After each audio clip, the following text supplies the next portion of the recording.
Hello, welcome to Speech Talk Live, episode number 29.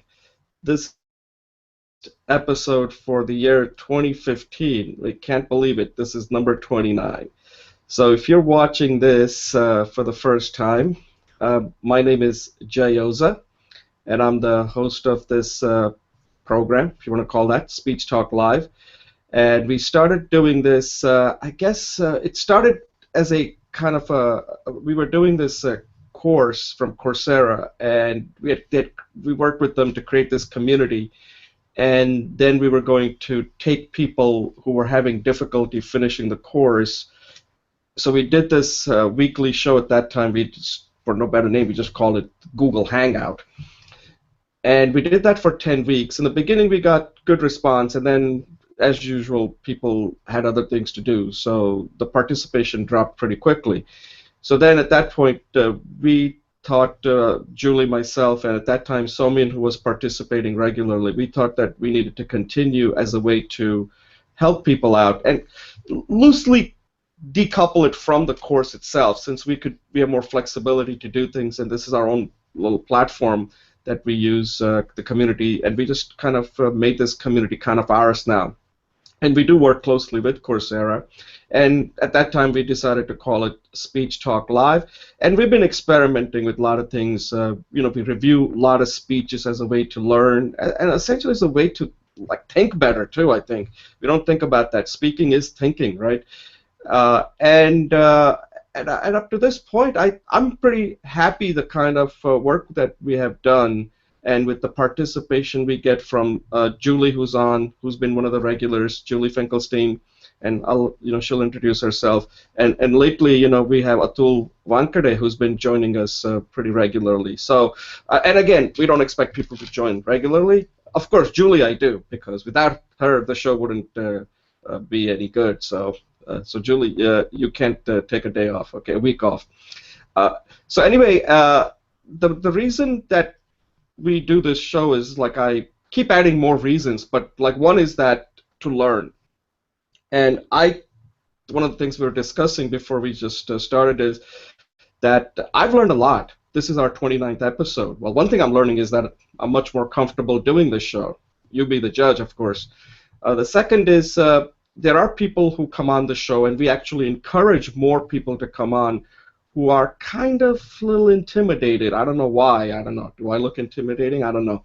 It must be Julie. I don't know. But anyway, it's an opportunity for them to talk to people that they don't know in a safe environment, and that's what we create here. This is a safe environment. There's no ridiculing. There is no rejection, nothing like that. And we want you to up your game. So take risks. That's part of being on the show. Take risk. It's something that if you take it outside, you may be hesitant how it's going to turn out. Here, take a chance. What's the worst that can happen? We'll kick you off the show. That hasn't happened yet. So teaching is part of it. The other one is sharing. We share speeches. And lately I've been recording a lot of speeches. Of course, I haven't shared it here. Julie's been giving me feedback on many of the speeches that I've recorded, and I give her feedback on the speeches she's been recording. We want to use this time for some new speakers to bring their speeches, because we can't use our speeches all the time. The fourth thing is support. So this is a support group.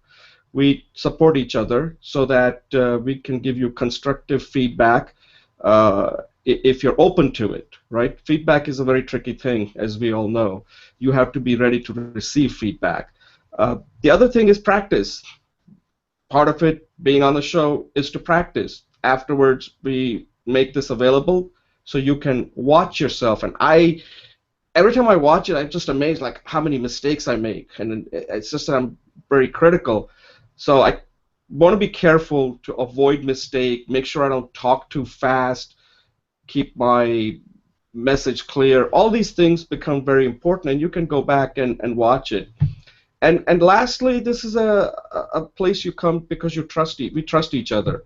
So those are the reasons that we think that what we try to get out of this show. And I think so far people that have been on it have really enjoyed it, and they think that they are making progress. Remember, this is one of those things where you're not going to make a progress coming on the show once. You got to be on it quite a bit. And that's what public speaking is, and it's something that Julie and I were discussing. It's like, what is the ROI of your mother, right? That's what public speaking is. You're not going to know the ROI when you take one course or one speech. It's over a long time horizon. So that's enough of me. At this point, I'll have Julie and Atul give their quick introduction, and then we'll move into our 3-minute speech segment.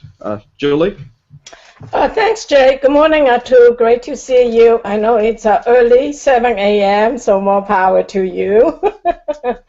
I'm Julie, and today I'm a fellow mentor and student in the Coursera class. Today I want to just quickly introduce that I'm doing some vision workshops. In fact, Atul and I are collaborating on one tomorrow. And they're very useful. There was a study in Harvard Review that for one graduating class, they had half true vision and half not. And 90% of the students who did the vision reached their goals in 5 to 10 years. And the other one, the odds were much lower, maybe under 50%. So today, I also want to just share 2 books with you. This one is along today's theme. It's called The $1 Million Women, and statistics show that there are more than half of the women entrepreneurs, more than half the entrepreneurs, maybe like 60% or 70% are women, but only 3% make over $1 million. So, but you know what? My sense for this is it's good for anybody who wants to start small and think big. The other book I want to just quickly show is Jay had over the times have always talked about using constructive criticism to develop a more complete strategy. So there's a book called Red Team, and talks about integrating your enemy's perspective into your strategy. And finally, I just want to thank Jay for all his hard work, and I know that I'm a much better person, a much better speaker, and much more disciplined worker because of his program. So I want to sincerely thank him for anybody who will benefit from this indirectly and directly for his dedication and support. And discipline too. Thank you. Thanks a lot, Julie. Atul? Hi everyone, hi Jay, hi Julie, and hi folks on the show. So I'm Atul Wankhede. I am based out of Bellevue. I work as a software engineer in the travel domain industry. Apart from engineering, software engineering, I have spent my time with my kid and my family, running around parks and all, just behind kid. I want to thank Jay, especially for his dedication and his such a good thing that he's doing, bringing up this show, giving a chance to people to talk, and this his dedication and Julie's dedication and thoughts they bring up, and that the books they bring up, and it's such a kind of knowledge sharing and positive. When we start our day with this show, I am definitely it's feels like something I have achieved in the day. So thanks again for Jay and Joey, and good to be on the show. Atul, thanks a lot for joining, and thanks for those nice words. Appreciate it. Now I have to live up to that, which is pressure's on. Yeah, I think that's part of being on this show, where the more I go back and look at it, and I'm kind of amazed. I said, wow, there's a lot of interesting stuff that we're discussing. And one of the things that I think I've told Julie, I don't know, Atul, if you were on, that the kind of discussion we have on this show is what I refer to as big talk. And most of the conversation we have in our daily life are mostly small talk, and at work I don't consider that big talk. That's mid talk, which is my way of saying that that's very focused on the business. Big talk are topics that kind of expand your overall thinking, and it could help you become a much better person and also a better worker, probably, at work that you do. because you're learning how to look at people in multiple dimensions rather than just focusing on just the work alone. You get to ask some difficult questions that people sometimes at work don't. So you have much deeper insight because some of the topics like the ones that we're dealing with today, we're going to be looking at three, which I didn't actually introduce in the beginning of the show, the three real fascinating women. Sarah Blakely, who founded Spanx. Sheryl Sandberg, of course, she's the CEO of Facebook, and a really uh, a person who's trying to create this like helping women to lean in so that they can advance in their career and in the boardroom at the C-level suite. And then this young woman by the name of Elizabeth Holmes, who wants to basically redefine how healthcare with her blood testing. There's some controversy there, but still, you have to admire her courage and her entrepreneurship there. All these women are great entrepreneurs. So, having said that, let's just do a quick 3-minute segment, and I'll just take a brief pause and I'll introduce the 3-minute segment. Okay, welcome to Speech Talk Live, episode number 29, and we're going to now move to our 3-minute speech segment. And I'll start with something that you always tend to hear people say, like, if you want to become I call it good to great speaker, you have to give a lot of speeches. And I was thinking about that. Is that really true? You know, we always get these advice from people, and they always, sometimes when you think about it, I like to dissect it further rather than just accept it. Because somebody's famous, they give you advice, you think it's like gospel, you just accept it and just follow it. And sometimes it's not really true, and we're not even sure they even follow their own advice. So I was thinking about this, like somebody says, like, if you want to become a good speaker, you got to give a lot of speeches. Now, in some ways, I agree to an extent that what that does is you'll become a confident speaker. And I can give you from my personal example that I had like a lot of fear in giving speeches when I worked for the first, I guess, 10 years. I started working in '83 and till, I would say 7 years. And then I joined Bell Labs where they had I thought one of the best Toastmasters clubs. So I joined. And what Toastmasters Club allowed me to do was it allowed me to give a lot of speeches, and they have like table topics. You got to evaluate speakers, so I got to speak a lot. And what that did was it made me more confident that I can speak in front of people. But I'm not sure it really made me a better speaker.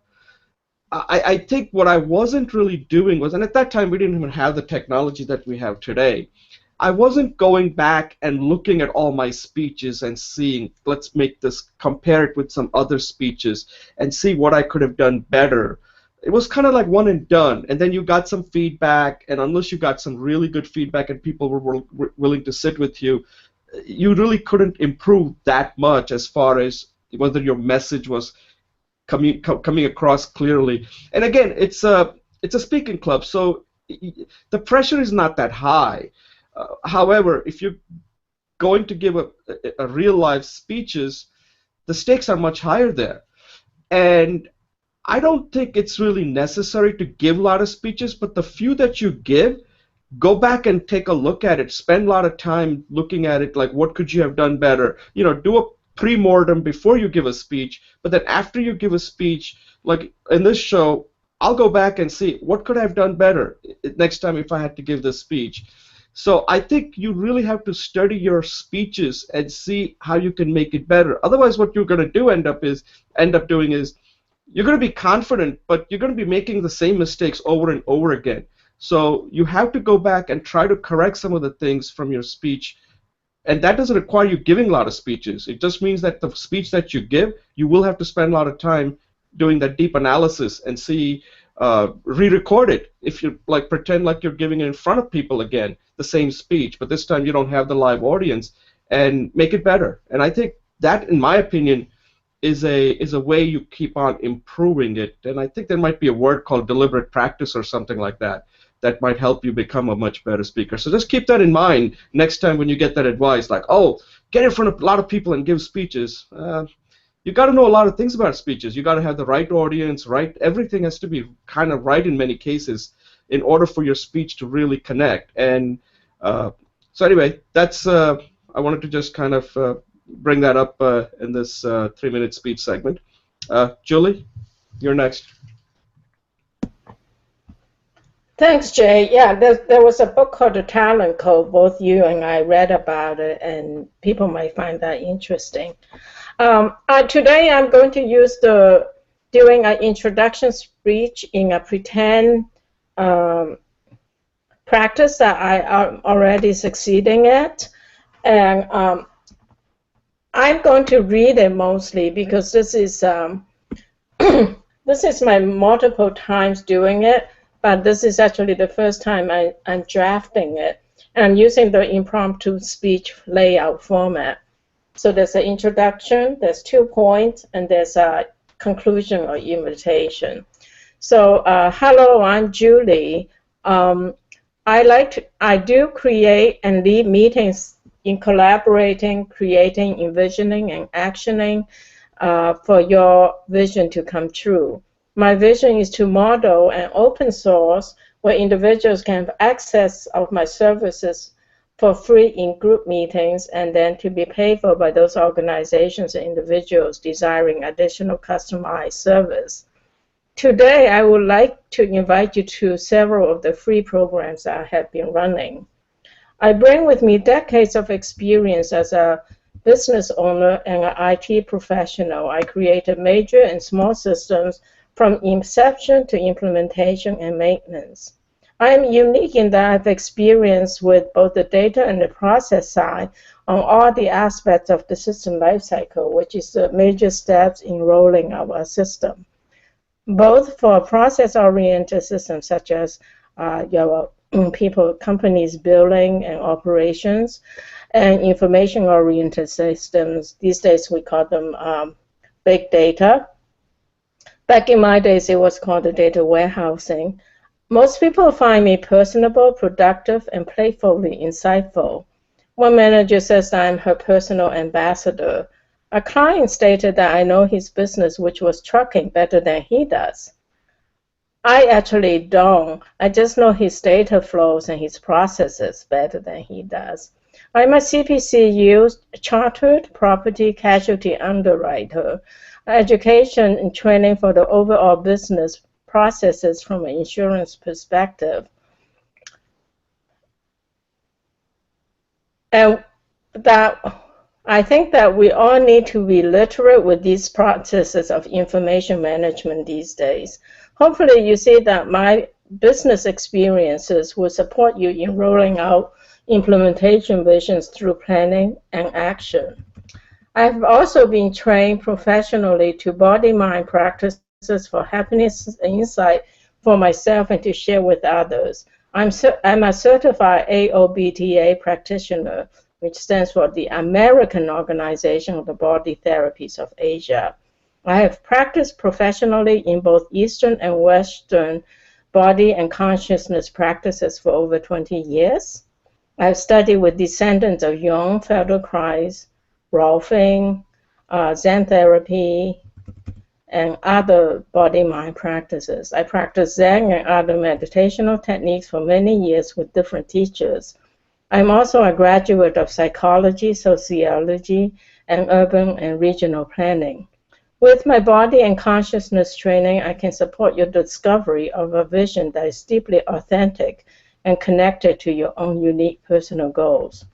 Personally, interest is the idea. I am interested in the area of collaborating on meaningful, on practical visions and rolling them out. My unique talent is to witness and help the person to bring out the larger vision and the innate talent through vision experimentation and proving and validation before rolling out a truly scaled project. My ability to see multidimensionally and systemically and through the life cycle process provides a framework for evolutionary development and revolutionary growth. My system orientation, though seldom discussed, is the underlying pinning for integrity ensuring a successful rollout of a vision through creative and disciplined step-by-step process. So join me in thinking big, start small and start now, plan your visions, master your plan. I offer 3 programs where you can participate at the convenience of your own home. On Wednesday evening, 7:30 p.m., there's a free conference call to walk the talk where we discuss our visions and actions, and to be followed by commitments. On Saturday mornings, 10 a.m. Eastern, I host a discussion group on Google Hangout called Uncovering Our Success, Reading and Discussion. I'm rolling out a longer workshop version of Developing Your Vision, Thinking Big, Bigger, and Bigger. You can email me at julieclw999@gmail.com for further information. Thank you. Okay, guys, I'm done. I'm ready for feedback. All right, Julie. So the quick feedback I'll give you, and again, I think we may want to take this offline, otherwise it may. I think overall you have a lot of good ideas there. I just think it needs to be simplified because there was just too much there, and Okay. I think I need to know what is the main thing you're trying to get across. I would also suggest that if you have worked with people, which you have, I would include those stories because that resonates more. Because remember, what you're telling you, this is almost like you're trying to get them to do something. And in order to get them to do something, it has to speak more to them on how you have helped others and how you can help them. And speak less about your, like, some of the work that you've done as far as outside what you're focusing on. The main thing is you need some real compelling stories about things that you've done with the reading thing that you do, on how this has helped people develop confidence, things like that. I think that's what it would resonate more, because that's, if I'm listening to this and if I have a similar problem, that's what I want to know. I really, even though your background is pretty excellent, but that wouldn't convince me, like, you have degree in this, you have worked in this and that. I'm more interested in how you can help me, and that's what I would like you to simplify it and just focus on that. Okay, let's talk offline. Thank you. Yeah. I think you have a lot of good things there. That was my first impression, so I'll have to look at it again to give you a much more in-depth feedback. That'd be But I just wanted great. to give you my initial feedback there. Atul? Thank you.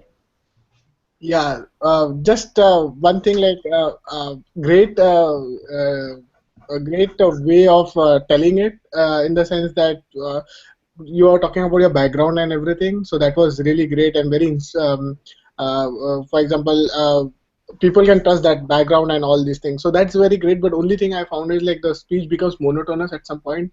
So if you could just like sometimes change the voice or something like that, like more expression to the speech, that would really help. Because if it is monotonous, then lose interest and people. I mean, I had you for some time, then I didn't, and then again I had you. Like all these blips happen, at least in my case. So that's the only one feedback I had. Like, that's it. Okay, great. Thanks. Yeah. I think what Atul, I think Atul, the reason that came out like that is because she was actually reading it, if I'm correct. Yes, Yeah, and when you're reading, it's hard. I think this was sort of her first take, I think, and what Yes. she's going to eventually have to do is not to read it, but to just speak to directly. Right. And that's what I was telling her, that if it's simplified, then it'll become much more conversational and more impactful. That's all. And I'll work with her. I'll take that offline. So All right, just for your information, I think maybe I have too many purposes in there. I wanted to introduce myself, and I wanted to invite people to the session. So maybe I need to do two Yeah, speeches. we'll work on that. I think you have that. Look, when it's the first one, it can't be that good. Otherwise, Why practice? Yeah, that's the thing. So first, once you get it on the paper, then you can improve it. So you took the right step to put something on the paper. Now you just have to make it better. That's all. Thank you. Okay, Atul, you're next. Yes. So my today's 3 minutes session is about how my year went, 2015. last week I was just thinking, oh, it's end of the year, and then what I have achieved and what I have not. I was just contemplating and thinking aloud, and uh, so I have come up with brief things that went very well this year, as well as things that I want to improve for the next year. So my start of the year was very fantastic. I had a trip to India, and yes, as usual, if you have a trip to your home, it's always wonderful.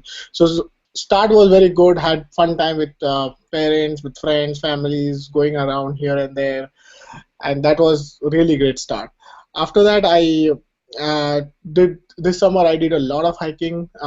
I did it the previous year as well, but there were just 2 or 3 hikes. But this time I at least did 13 to 14 hikes, and I had a very good experience hiking this time. Basically we took a we every time we used to do a very small hikes, and this year we really did a very big hike, 4 mile hike one way, which was very tiring, and the experience was like, you I realized that we have to keep going on and not to give up in between, and once you reach your end, you have taken the pain to go till the top, and then you see the mountains and all, and it's very fulfilling. The experience is very uh, enriching experience once you reach the top. And then that's how I realized, like in the real life as well, it's about just not giving up. You have to keep going, however tough it may seems like, but at the end you will really feel happy about, like, oh well, I did it kind of uh, feeling that you get at the end is very rewarding. This After that, also I did a lot of read, like at least 3 books, with including and one audio book. And not to the what I want to mention about.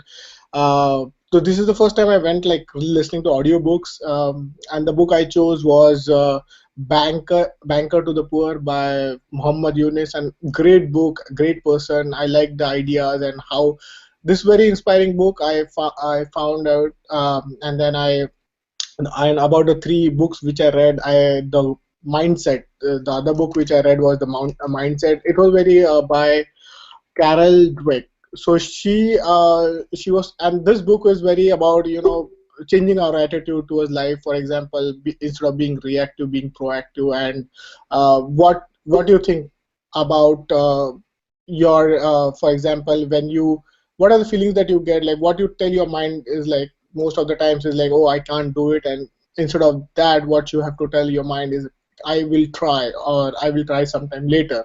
So that's very small, subtle things that we keep telling unconsciously to our mind. And that's where we have to change. That's where the growth mindset comes into picture. So that's the other great book I had read. After that, I had, so in my company, there was a reorg, and I was put in a different group, and I realized that, I had to learn a lot of new things as a part of that reorg and as a part of different group.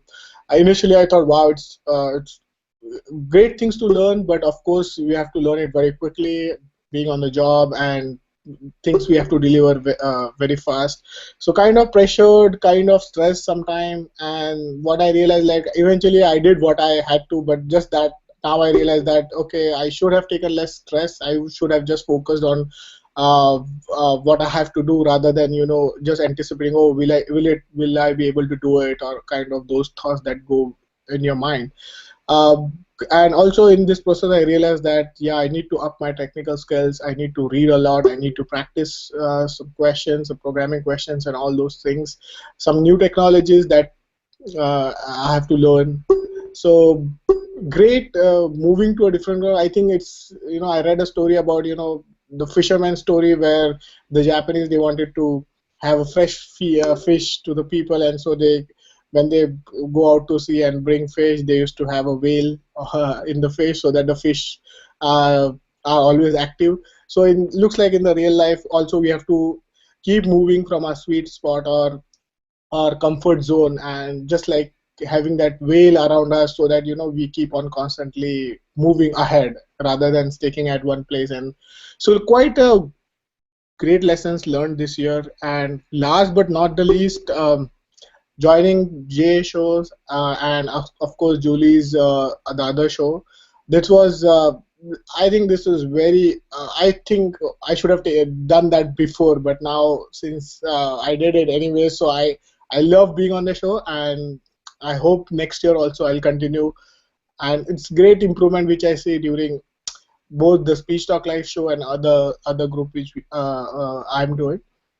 I see improvements giving during my meetings, the way I talk, the way, because I have been very now I the way I was not conscious before, and now I'm conscious what I'm saying, how I'm saying, and all these things. I think this is where the beginning is about just knowing what should about trying improving, or just being conscious that okay, this could have been said in a better way, or this could have been reflected in a better way, how I should say. So amazing experiences, amazing. I think I'm improving, and next year probably I have a lot of other goals to achieve apart from that. I think I have a lot of things to say, but looks like my 3 minutes are up, so I'll probably stop here. Uh, Back to Jay. Yeah, yeah, that was excellent. I like the way you put the whole speech together. So there's an example of how to use the 3 minute to talk about something that's personal, and you pretty much kind of summarize your whole year on some of the things that you did uh, that that uh, that you did as far as your trip was concerned, as far as the work, as far as your personal development, and some of the things that you want to. Maybe that's something we can start off in the new year. What are your things that you want to do as far as your speaking goals are concerned? I think that might be a good way to start Yeah, next year on January 8th. Like, what are the speaking goals that each of us have? So that's a good point. I just learned something for that we can. And I agree with you that I haven't read that book. You said you had 3 books. You gave us 2 of them. Banker to Poor. Then you gave us Mindset. I've read Mindset by Carol Dweck. That's a great book. Then what yes. was the third book? Third, that was oh, I forgot the name, but The Enlightened Mind. That was the other book I had read. Oh, okay. Yeah, so Enlightened Mind. Okay, I haven't read that. Yeah, so because Carol Dweck's book is really good. It's about so this part of being on the show is like that, right? Growth mindset. The other term she uses what when you don't have a growth mindset? What is that called? uh, yeah, that's what I tried to remember in that speech which I gave. It was one is growth mindset, Fixed. fixed mindset. Yes, Fixed mindset. Yeah. fixed. So part of being on this show is part of being in the growth mindset where you're constantly growing. And she gives really good examples on kids who are really smart, but they're not going to push themselves. Right. And it's something you deal with. You have children, right? You're married and have children. Yes, yes, I have a kid. Yeah, yeah, yeah. That's going to be very important because your kids, like my son, got upset this week because he didn't do well on one test, Hmm. and I had to talk to him. I said, "Listen, just as long as you're growing, that's what counts, not like how well you do on one test." So that book is very helpful when you talk to kids and even adults. I talk to myself. Saying, am I growing? And sometimes it's not going to go well. Like Julie just gave her speech, and that's a growth Yeah. because see if somebody says, you know what, I don't even need to do it, then you're getting into that fixed mindset. When you bring something new which isn't perfect, not it's never going to be perfect, but at least you're willing to try it and see how it goes. That's part of being in a growth mindset rather than saying, I don't need to get on this show. Why bother, Who cares? So, Julie, that was very courageous of you to bring that up because that's how you grow, by the way. And there's nothing wrong with that. That's what I do. I take a lot of my speeches. That's how I look at it, and I don't expect them to be good, but I expect to learn from it. So okay, so at this point, I'm going to take a brief break, and we'll move. Jay, can I just say 2 quick things? Yeah. One is it was really a growth mindset for me because throughout my whole career, I never did preparation. All the times for homework and staff meetings, I never prepared. So this is a huge step for me. The other thing is I just want to invite Atul to think about leadership skills. When you participate as you're helping me with the curriculum and the agenda, you're really actually stepping up to lead, and I really just want to honor that for you. Thank you. Thanks, Julie. Yeah. So one other thing I'll point out now that Julie got me thinking. She always does this. Hmm. She always makes you think that speaking is leading, right? Because it's interesting. I'll just take a little tangent. So I'm currently working on a book, which I've been saying now for a long time. At some point, I'm going to say I finished my book. But until then, I'm working on it. Okay. Actually, it's pretty close. My first draft should be done by the end of this month. Uh, but one of the things I created is one chapter because I just realized like how difficult speaking is, and I have all these different things I call it, like why speaking is so difficult, and one of them was like speaking is leading, right? That when you're speaking means the other people are listening. It's your time to lead. So whenever you're speaking, you have to think of yourself as a leader, and leaders, they have good listening skills, but they also are talking a lot too. Leaders do speak a lot, and when they speak, people listen. Sort of like that commercial about E.F. Hutton. I don't know if you remember that. Okay, I'm going to take a brief pause, and then we'll get to our first segment. Okay, welcome to Speech Talk Live, episode number 29. And this first segment, we're going to review a speech that was given by one of female billionaires. Her name is Sarah Blakely, and she's a founder of this, I guess it's women's underwear, if I'm not mistaken, hosiery business called Spanx, which you may have heard of. And she gives a speech to some organization, and this speech was recorded, I think, several years ago. And I like this speech because what she's doing in this speech is she's kind of giving her entrepreneurial journey on how she started with this idea. And it was an idea that was born out of her personal need that and again, I'm kind of a little bit out of my league here, trying to explain about women's undergarments. I'm not an expert on this, but after watching the speech, I think I know quite a bit about this thing that I didn't even know before. But anyway, she realized that the existing pantyhoses were just not comfortable, and she kind of like cut it and turned it into like a pants. And again, we'll have somebody else explain this in more detail. And she's kind of describing her story, and she decided that there was a need here. There was nothing like that available. So she's kind of showing us how this idea, taking this her entrepreneurial journey from idea conception all the way to the point where she has a real company. And just listening to it, I was kind of inspired, and it kind of gave me an idea like that we always see these people being successful after they are already billionaires. But when they start out, it's just basically just a dream in a way. And I like what she had to say in that speech, where I think she had attended a speech given by somebody, and the guy said that there are no bad ideas. And he said in 4 words, he said, Teenage Mutant Turtle, something like that. I wrote it down here. Teenage something. Somebody will figure that out. And that made a lot of money. Somebody made a lot of money, and she came up with something like that. She said she had 2 words called footless pantyhose, I believe. That was her 2 words. Yeah, footless pantyhose. And who had ever thought of it? Prior to her, nobody had even thought of that. And then she goes on to describe all the different parts or steps through her entrepreneurial journey, like getting a patent, then getting somebody to manufacture this Spanx undergarments for women, and she kind of then has to do with so now she has it. Now how do you get it to companies? Like she just made cold calls to this company called Neiman Marcus, and she went and met with the lady, and like you really realize like what it takes to start something and to get it to each point along. There are all these different obstacles you have to overcome, and the way she describes it, it's her personal story. She's very good at telling the story. There's a lot of humor in it, and I guess you can laugh about it. But even if she wasn't successful, you still have to laugh about it, and you kind of relate to her.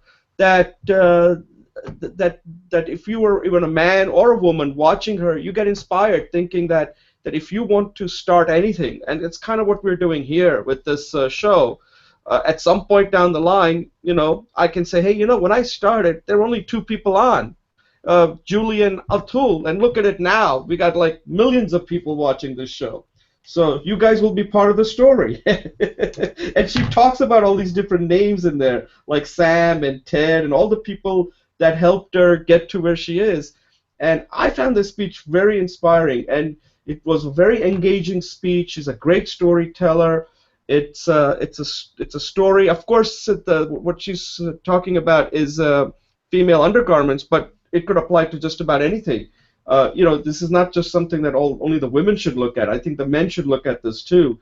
Just substitute that for makeup. Maybe you can come up with I think there's a similar story for Under Armour, right? That's how that guy created this Under Armour that's so popular with men now. He basically took the idea from women's garment and he turned it into men's garment, something like that. She's very funny, and I thought this was an excellent speech, and it had a great message, and it was delivered well, and you can tell that she was really connecting with her audience. Julie, do you have anything to add to this? Yeah, so anybody who can contribute $10 million for charity, I have to admire. She was, before even starting her own business, she was already the top salesperson. So she came in with a lot of communication or speaking skills, right? I just thought she was the most personable of the three. And you can see her creativity, her sense of humor, and also a lot of like neat instructions in there, like how she came up with the with the name Spanx. She gave us the idea that first of all, which is what you always say, a single word is always more memorable than a long phrase. The second thing she said was the word K has a lot of resonance. And then she said, a new word is more memorable than an old word. So even in that segment of like a few seconds, she gave us so much information. And the whole speech was packed with that kind of ingenuity, can-do attitude, and innovation.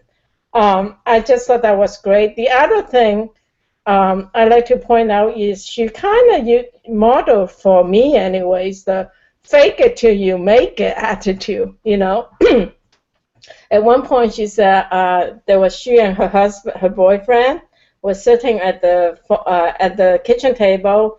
Someone calls in and wants to place an order, and she says, let me transfer you to the shipping department. And she passed the phone. Just a great speech. Again, personable, wonderful hand gestures. And she also she underscored the importance of connections and friends, because when she went to Neiman Marcus, she said she called everybody to go and buy it. And also she kind of mentioned the gender issue, right? Because the person who sponsored her was a father of 2 daughters. And so I guess the whole point is if you have a can-do attitude, you're ingenious, and you don't give up, things will happen, I think that was very inspiring. Thank you. Atul, what did you think of her story and her speech? Definitely. For example, I like basically it's inspiring. I found it like she's connecting well with the people, with the audience there, and thirdly she's talking from her heart. Like she's not making up things which I see, and she's giving basically telling her journey, which is with pure honesty. The other thing what I noticed is that at one point when she had the product, she basically shipped it to Opera so that she can talk about it if she likes it. So what I read, like being a marketing person, she knew exactly how to sell the product. So basically she wanted to let out to people, and so what she did was she sent it to Opera. So that's like if she likes it and she brings her to her show, it means it is made available to a lot of folks. So very nice way of marketing or tactics and different way of different approach. Like we know door-to-door marketing. She initially she did selling the fax machine. She was a great salesperson.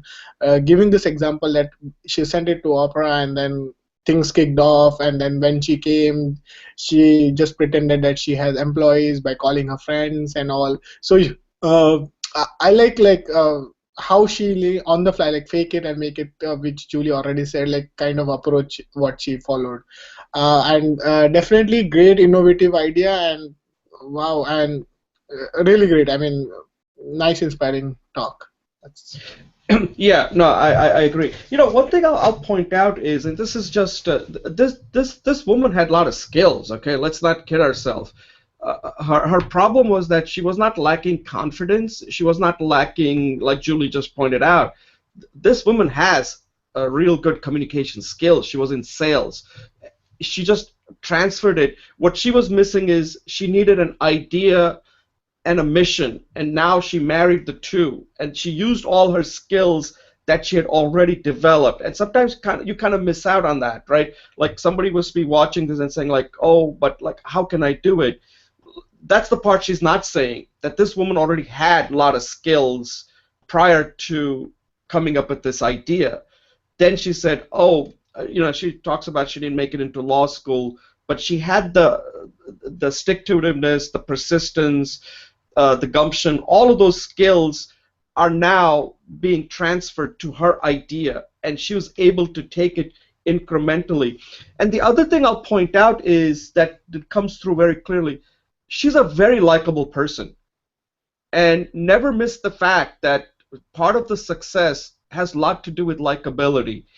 And you can tell her when she's describing, she's making this woman is trying to get people to do things for her, okay? But she doesn't have the money. She's doing some things on her own. And the other thing I'll tell people who are watching this, and even to you, when people see you working hard, you become very attractive to them. Like they'll just say, oh my God, this person is like so, not like not the word possessed, but like is so focused and dedicated. It becomes addictive. After a while, you kind of think like, my God, I better help this person out, because if he's so passionate about this, I better be part of this, her team, or please do anything that I can to help her out. And that's what I got from when she was talking about her journey each step along, like even getting on Oprah's show. They invited her because Oprah liked her story. If you remember when she's talking about that Oprah typically just mentions the product, but in her case, she made an exception of having her come there because she's in this $2 billion industry, which is male dominated, and here's this woman who's got this hustle. It kind of reminds Oprah, she reminds her of herself, like this is what I had to go through. And that's what makes her story really compelling, that in everything you're trying, there are already going to be established players that you're going to have to knock off. And you can't just give up. You're just going to have to fight it through, but at the same time, enjoy the journey, because that's your story. And that's something that we should not lose focus of, that in her case, it succeeded. But even if it hadn't succeeded, because all along she could have failed at many different points, right? In her case, it succeeded, but this is what it takes to succeed. That you got to have a mission. You cannot. You got to be willing to plod along even with setbacks and figure out some creative ways of doing things. Like just Julie just mentioned when somebody called. The customer out there only cares about your solution. They don't care about the mess that's inside, right? Like all companies have a mess. The customers don't need to see that. And when she says that you have to fake it till you make it, that's what I kind of understand that to be. That other people just need to see the way they want to see you. You don't have to tell them about like, oh, I'm a total wreck. You know, I don't have any money. This idea may not go anywhere. They don't need to know any of that. That's irrelevant. They just want to know, do you have something that can solve my problem? And if you can, that's all they care about. Don't bring them anything else that they don't care about. Julie, any closing thoughts?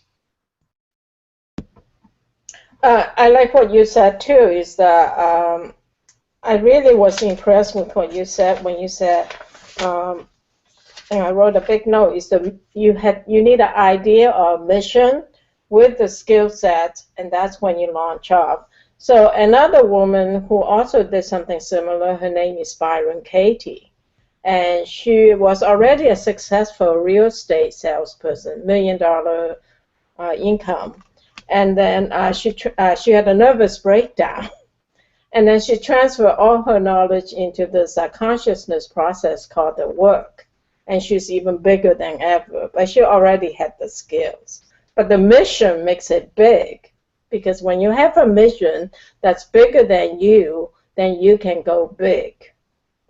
So that's what I want to add. Thank you. Yeah, it is contagious when you have that mission, and that's what that speech that you give that mission needs to come out. So we're going to work on that, Julie. Atul, any closing thoughts? No, just that definitely you had a great point that marrying the skill set to the mission. Amazing. Like, thanks. Yeah, that is a point that now that I just made it kind of like it was kind of quick, but now that you guys both mentioned it, it's something you have to always do an inventory of. Like, you have a lot of skills, Atul. So does Julie. Julie's got this vast experience, right? And you got to take that. And I think sometimes what's really missing in somebody taking it to the next level is that idea and that mission, saying that now I know what I want to do, but I have all these the prerequisite skills that I've developed for many, many years. Apply it to that, boom, take it to the next level, and enjoy the journey. And that's how people make it. Okay, at this point, I'm going to take a brief break, and we'll move on to our next segment. Jay, Yeah. I have to leave for a meeting, so Okay, yeah, sure. Atul, well, thanks a lot for joining us, and we'll see you. Happy New Year, and enjoy your holidays, and we'll see you January 8th if you can make it, okay? definitely, Seth. And thanks a lot. And yes, have a happy holidays, happy New Year, and have a great Christmas to both Jay and Julie. See you next year. Okay, take care. Thanks for joining. Yeah, bye-bye. Thank you. Bye. All right, so we'll take a quick break, and then we'll move on to our next segment. Okay, welcome to Speech Talk Live, episode 29, segment number 2. In this segment, we'll look at another famous female billionaire, and her name is Sheryl Sandberg. She's, of course, the chief operating officer at Facebook. And this was a TED Talk she had given, I think, in 2010. And I think out of all the 3 speeches that we are reviewing today, this one was the best put together. And she's not talking about her personal journey. Her role here is that I've made it, but I, as a person who has made it now, it's time for me to help other women make it. Here's something I'm seeing that I'm not too happy about. It's not acceptable to her that there are not that many women that are moving up the corporate ladder in the numbers, that the numbers are just not that high. And she basically has her mission here that, listen, I've made it as one of the top executive at one of the most dynamic company called Facebook. And also she had, remember, come from Google, and she had all this excellent experience. She worked with Larry Summers, so she worked in the State Department or Treasury. So she's got this, and she has, of course, a Harvard degree and all of that, right? So, but here, I think this was a courageous speech because she's saying that, yes, I made it, but there are a lot of things that I see that I'm not happy about. And she gives like 3 reasons that women need to, first she identifies the problem, and then she gives the fix. And then at the end, she's pretty realistic that I don't expect things to be changing that quickly, but I just don't like to just be quiet about it, because the future generation, there's a lot of potential out there, and women need to know about this so that they don't make the mistakes that, even though we have a lot of things going for us, but there's a lot of things that we're still not accomplishing, especially at the leadership role in politics and business and many areas where women are just not advancing as rapidly when they should be. Because let's face it, there are more women who graduate from colleges, so they got all the education they need. So what is keeping them behind? And she gives three reasons here. One of them, she's saying that women need to sit at the table, uh, that women need to don't like take a back seat to anybody. They earn their right. Let's say if a woman gets a college degree, she works at a company, she's earned her right to sit at the table and even take risks. I think that's what she's saying. Take risks. The other part that she mentions, which I thought was very interesting, is that the second point was make your partner a real partner, and this is something that a lot of men don't realize. It not me, of course. Um, that that there's a partnership. A marriage is a partnership, and a lot of women kind of get the short shrift in the sense that they end up doing a lot more work. They are not only doing the work at work, but then they have to do another work when they get home, and that just tires them out. And I can tell you one thing, because I've taken care of my daughter and my son when I've worked from home, and sometimes it is a lot of work. I mean, taking care of kids is not easy. In fact, it completely tires you out. You have to deal with all kinds of nonsense that you don't when you have to deal with nonsense at work, but believe me, you can deal with that. Nonsense you have to deal with your children sometimes is really hard, okay? And I can tell you, when women, I know exactly what women go through, because I used to go to PTA meetings, and I was sometimes the only male there, which was interesting. Uh, the other thing she points out is don't leave before you lead. So that's another interesting point. So this is sort of like the clarion call that, yes, we're making progress, but the progress is just not good enough. And women need to, it's a message she wants to send out to the women out there, young women. And, I have a daughter who just started work, and I tell her that, some of these advice are good. The one thing I'll also point out is, so her speech, let me just do a quick, I think this is another excellent speech because it's really well put together. It's really well delivered. There is a humor in it. It's a very personable speech. She's talking about her observation. So this speech is a little bit different from the Sarah Blakely speech we looked at, where she's just talking about her journey. This one is a risky speech because here, what Sarah Blakely is talking about, the risks she encountered, and she can couch it in all kinds of ways to make it really resonate. What Sheryl Sandberg is doing is a lot different. This is trying to persuade people. So there's risks that she's taking, because some people are not going to take this speech well, saying that, wait a second, who is this woman coming here and telling us all this? I'm sure there are men out there who really don't want to hear all this stuff, right? Because they don't see this as a problem. Sometimes men don't see this as a problem. So she's taking out of, I think she's taking the most risk here, because this is also a little political here too, the speech. The one thing I will point out is that I think her definition, and again, I'd like to get Julie's point on it, that are women measuring themselves and how much they rise in the corporate ladder? Because another thing that I'm seeing, and I think Julie just brought up that book about $1 Million Women, I think that a lot of women don't want to deal with the corporate mess. It's just that they're just not, that's not their strength. And I don't know why we want women to be judged like, unless they're rising in the corporate ranks, that's when they're really made it. Because I see a lot of successful women entrepreneurs now, and many of them are solopreneurs. Because when I look at social media, there are so many women doing fantastic work, like on Pinterest, on Instagram, and I watch all these shows, and these women are doing, like, they're just kicking butt as far as what they're doing. So they have all the talent, but what I hear also what they're saying is that they all left the corporate jobs because they just didn't like to deal with all that mess.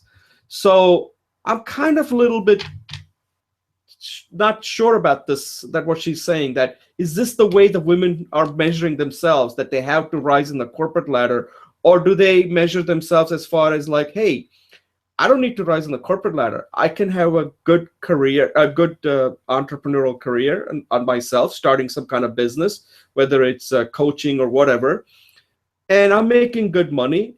But why do I need to deal with the corporate where there are so many things that I'm just not good at, and I don't want to be good at that?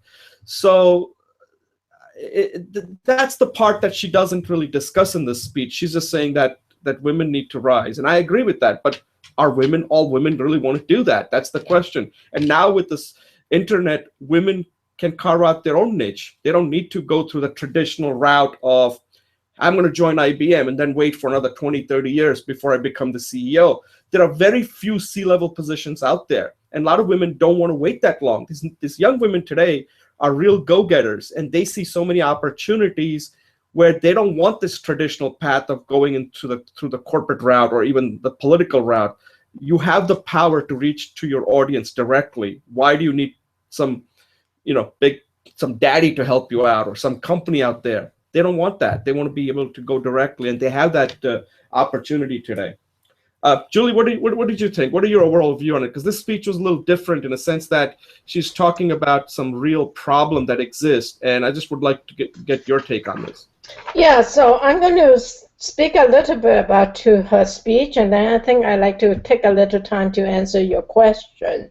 So I thought this was a very good speech in terms of being personable. It's in the medium. It's the middle one. I think what I really like about her speech was that she in the speech she showed her success, but she also showed her vulnerability, and then she linked it to the social issue. So in terms of speeching, and the thing I like is, like, I don't know if she talked about this in the example in the speech, but I remember that it was being like a really heartfelt example about her negotiation with Zuckerberg. So basically, she, like all women, she was going to under-negotiate. But she came up with this argument. She says, you want me to be a tough negotiator for you, and this is the only time you have to negotiate with me, so I have to demonstrate my skills. She came up with a great deal, basically, but she had to use your words, she has to pivot. She has to pivot from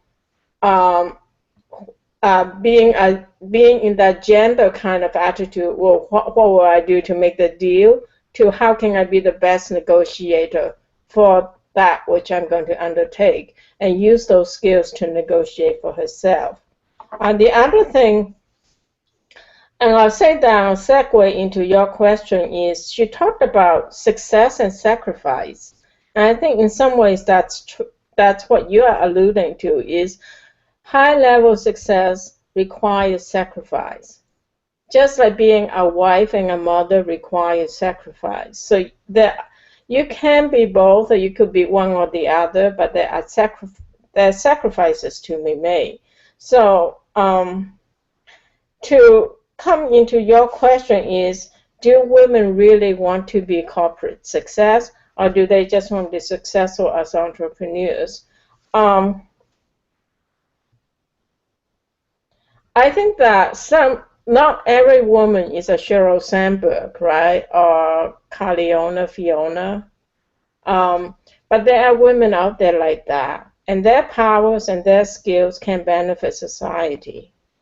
And some men are really not happy in the power position. Maybe they have a more nurturing instinct, but right now they're denigrated for their skills and talents of being able to nurture and appreciate and support and create a very healthy human environment.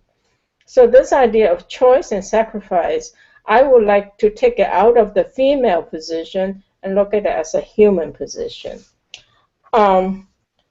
I think, as I mentioned in the beginning of the book, is even as entrepreneurs, even though there are a few women who are highly visible and they are quote-unquote kicking ass, that many women are way below that glass ceiling. And yes, to answer your question, the way I hear is some women just want to do a little solopreneur business while taking care of their family, so they are not looking for big money.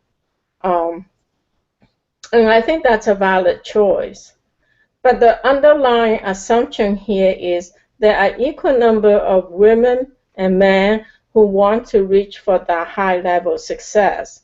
So why Given that women are 51% of the 52% of human population, why is there only like 3% at the C-level jobs? And they are hard. It requires a lot of sacrifice. But why is there so distorted representation? And I would submit to you that there are a lot of men there who are not happy running the rat race. They may be happier having an entrepreneurial business and being able to take care of the family and somehow creating a choice that's satisfying for them. I think society is equally damaging to those men because of the social stigma that's involved with men not reaching for the most money or the most success or the most fame. So her position is gender-based, looking from the female perspective. I would submit to you that there's a mirror position for the male. So as a human choice, like Elon Musk was talking about, as a human being, what is the position we want to place ourselves that maximizes individual happiness and human potential? Yeah. So I just think that there's several points here. I think that women today have choices, a lot more choices than they did in the past, right? They know the landscape much better than the women did in the past, right? Past, you had to kind of play this one game. And I think a lot of women do not want to play the game that's been designed by men. Like, once you go into the corporate side, there is only one game there. Okay, there is no like the men play one way, the women play one other way. There is only one way of playing, and that game has already been, been designed. That's how you got to play it.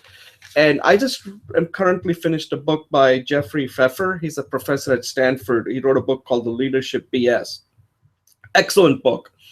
And after reading that book, I think I have a much better idea on what it takes to get to the top. And everything that you hear about leadership is total BS, because what the leaders do to get to the top is not what they're going to tell you after they get to the top. And everybody who gets to the top, they play by a pretty brutal rule that's not well defined.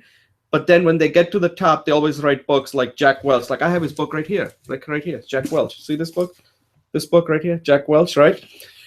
All of these books are always telling you what you should do, but they don't tell you, unless somebody has really analyzed it, on how they got there. And when you focus on it with a microscope, you find out that what got them there is not what they're telling you how to get there, and you'll never get there. And I think a lot of women are realizing that they just don't want to play that game that's been rigged, and they don't want to play it that way. They're not geared for that. They're not even wired that way to play the game. And now they have a lot of opportunities where they can play the game that they like to play. And yes, they're not going to become the CEO of a company, but you know what? They can become a CEO of their own company. And what's wrong with that, right? Like Sarah Blakely did that, right? She basically became a CEO of her own company. And then the next speaker we're going to look at is Elizabeth Holmes. She became a CEO of her own company. And one thing I'll point out is that Sheryl Sandberg does not really give a rule that's out there. And this something happened in the NFL. NFL actually is a good microcosm of how corporations should behave, right? And NFL had a real problem with, there were few minorities in the front office and in coaching positions, even though the players are predominantly African Americans. So there was this owner who took upon himself from Pittsburgh Steelers. His name was Rooney. I forgot his first name. Not Andy Rooney. It was some other Rooney. And he came up with this Rooney rule. And what the Rooney rule says is that when there is a position open, like let's say a coaching position opens up for a team, they have to interview at least one or two African American candidates. Now you might say, well, they're just kind of going to go through the motion. Yeah, in the beginning they probably did, but that rule has been credited with leveling the playing field for a number of reasons. Like the New York Jets have an African American coach. His name is Todd Bowles. Now, Todd Bowles may not have gotten the job, and again, sometimes the system is fair, unfair. You have to try to make it as fair as possible. He might not have gotten the job. He has interviewed it. He's been what do you call it, offensive or defensive coordinator for many years. That's usually a stepping stone to get to the next level, to get the head coaching position. Now, he may have interviewed with a number of teams in the past and he didn't get the job. He might have been the second choice. But what it did was it gave him the experience and what it was like talking to the owners, developing their network. So eventually the word starts spreading and he becomes much more visible. And now he's the head coach of the New York Jets. These people are qualified. They just don't get the opportunity. So this is the rule that I think that Sheryl Sandberg could have mentioned, that let's say a CEO position opens up or a C-level position opens up in any companies. There should be this, not an enforced rule, but it should be a rule that should be codified in the company's manual, that they will look at several women candidates, and they may not get the job, but at least they will start developing their network and the word will start spreading. Because, when you interview for a job, the word gets around. People know who you are, saying, oh, she was interviewed for this job. She was interviewed for this job. And eventually, after a few these interviews, somebody will see the value in you. And remember, they're already doing great work, that they will get the opportunity to get that C-level position. And unless there's a rule like that, I really don't see how women are going to crack more of these C-level positions. So that's just my opinion, and I'm just taking this from the NFL. Any thoughts on that, Julie? Yeah, I definitely there's things organization to do, but she started at the very beginning of the speech to say that there are many factors to this issue, but today's speech, I'm going to focus on what the individuals can do. And so she's kind of saying, in Covey talks about the circle of influence versus the circle of concern or power. I think she's focusing on the circle of influence. Now, because she's such a public figure, there is some controversy whether she is blaming the individual for the problem. But I don't think she's doing that. I think she's truly looking at it as how can you empower yourselves, But I really do, from my point of view, I understand what you're saying, that women maybe choose to play their own games. But my point of view is what is good. I've been joking with my husband in this, is what is good for the goose is good for the gander. And we need to look, and I think my argument with this is not so much what the corporations can do, because she already scoped it out, so she's not going to do that. My question is, how can men support that as individuals? How can they benefit from what she's saying, rather than just focusing on the women? That's my thing. Right. Yeah, I'm sure we can talk about this but we got to close this out. So this was a good discussion, and I think it was a very important speech because I personally feel that women are highly competent as far as education is concerned, experience is concerned, and sometimes these rules, just asking them to do all these things sometimes may not be the right way to do it. Maybe they need a different kind of a rule altogether, like they instituted in the NFL. And it's not perfect, but at least it's a step in the direction that a lot of these women will get the profile and attention that they're not going to get if they have to do all the work themselves. Because the path is really long, as you know, to get to the top in a corporate environment. We have few success stories that we see, like Carly Fiorina, IBM, Mary Barra from GM. I mean, those are good examples, but there are just not that many of those. And when you look at the number of women that are coming out of college, going on for advanced degrees, they should be making, the representation should be much higher, and it's just not right now. All right, so we'll take a quick break, and we'll move on to our last segment. Okay, welcome to Speech Talk Live, episode 29. In this segment, we're going to review a speech made by this young woman named Elizabeth Holmes, who's actually a billionaire. And she started a company called Theranos, which is a blood testing. So she has this grand vision, essentially to completely redefine healthcare.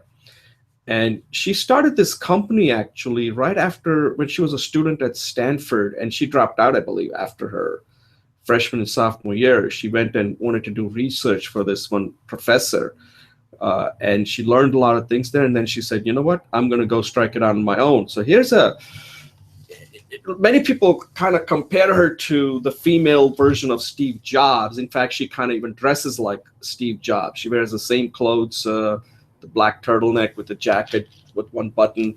So she's got the look of a very successful person like Steve Jobs. And she also is on a mission. And her mission is very noble, actually, that healthcare has a real problem. That a lot of times the way healthcare works is you only start knowing about a problem after you start seeing the symptom. And she's saying that that's just not acceptable, and it's also not. It leads to high cost, and sometimes it's not even the most effective way to treat it. Why couldn't we treat it much earlier?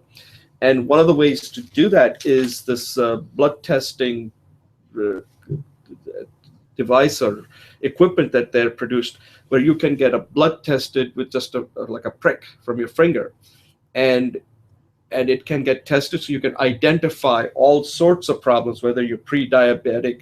And right now, it's very cumbersome. You have to give like a vial of blood if you ever gotten blood tested, anything. And with her, if her method really works, and there's some question about that, whether it really works or not. And lately there's been a lot of controversy about that. But that doesn't diminish as far as her entrepreneurial mission is concerned. That she basically puts a scare in the healthcare industry. And healthcare industry, the reason why our healthcare is such a mess in this country is because it's a very profitable business. We all think healthcare is about saving people's lives, yes, but it's a real profitable business, and sometimes profit tends to trump the actual care part. The profit trumps caring, okay? And what she's trying to say is that people just don't have the information. Like I think she basically uh, access, like after you get a blood test, sometimes it's not even possible to get that information. Like, what did the blood test show? You don't even know how to interpret it. So she's saying that access gives you the knowledge. Knowledge will give you an ability to engage. So you're making your own decision. So the power is shifting away. Which, if her thing works, nanotainer that she has, and the testing that they do at the different points, decentralized points, then you get to decide. And that becomes a threat. So lately, you're seeing a lot of resistance here by the blood companies, people who make this equipment, and even a lot of physicians out there. Uh, uh, because let's face it, healthcare is a real profitable business for many companies. I mean, how many insurance companies have you heard lose money? It just doesn't happen. The whole system is so geared where they can just mint money. If I had to start a business, I would start an insurance company, because you can really make a lot of money from that, because you already got a pool of people that are healthy. You eliminate all the people that are not healthy. How could you ever lose money in that business?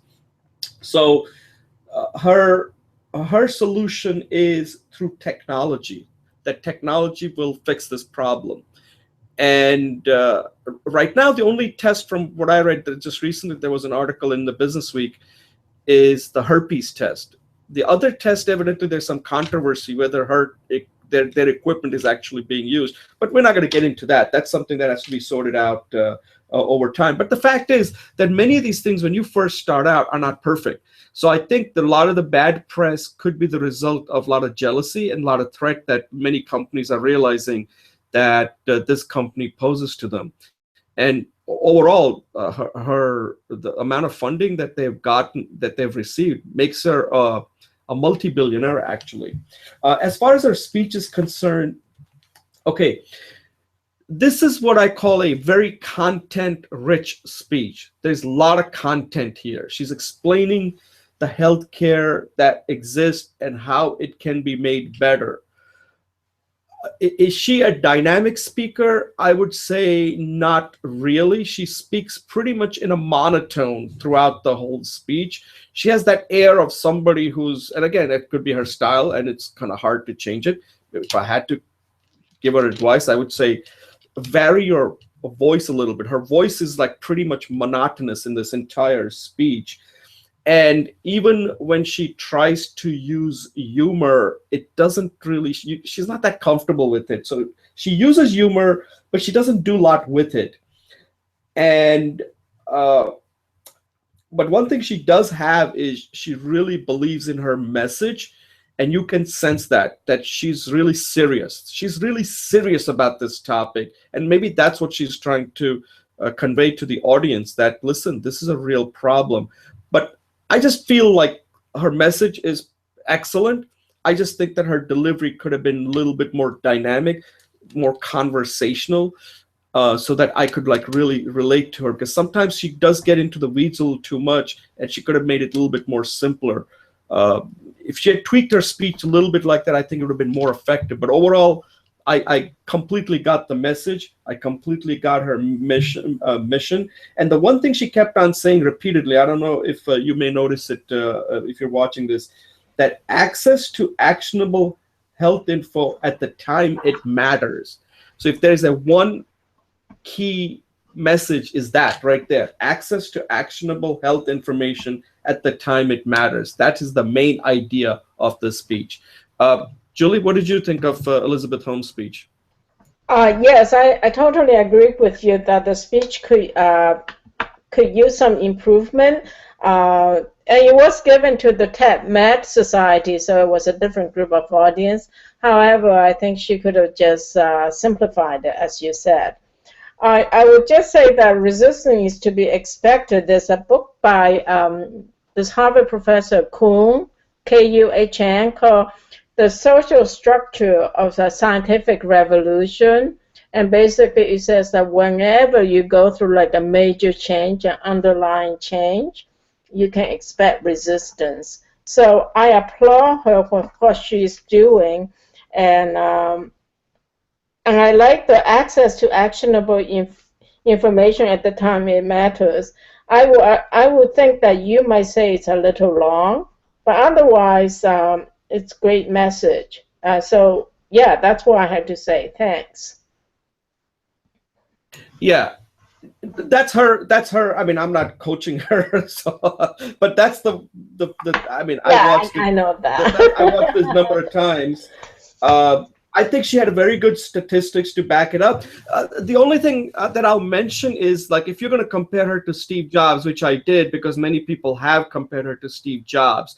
So if Steve Jobs was giving the speech, how would he have given the speech? That's what and if Steve Jobs was giving this speech, he would have said things like, isn't this amazing that you can get your a blood test done with a prick of, with a finger prick? Isn't that amazing? Like, he would be saying that, and people would say, wow, that is amazing, right? She doesn't do that. She doesn't like what she's talking about is really amazing stuff here. Imagine that you can find out that before you going into hospital, they can find out that you have certain problems. Isn't that what you want? Isn't that what this healthcare is all about? Where you get to decide.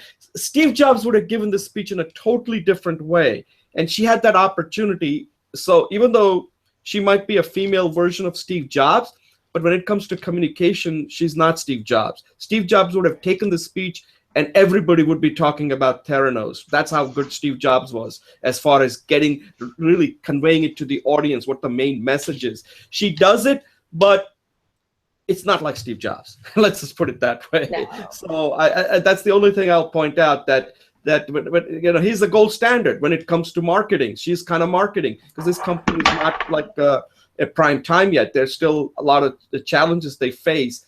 But Steve Jobs was in this mode, he would have completely, done an amazing job with this material that he had in front of him. Great. And any closing thoughts? Thank you. Thank you for your whole efforts for the year, and I look forward to collaborating with you next year. All And right, yeah, let's talk great. about it and some of the things we can do better. But overall, I enjoyed all your help this year, and we had really nice discussion. It's time to review them and make sure it leads towards some things that adds impact to people. All right, Julie, thank you very Great. much. Thank you. I Enjoyed appreciate it. enjoy the holidays and Happy New Year. I'm sure we'll be talking, so All right, yeah, thank we'll be you. talking, but this is Okay. formally. Oh, yes, you too. Okay. All Thank right. you. Bye. Bye.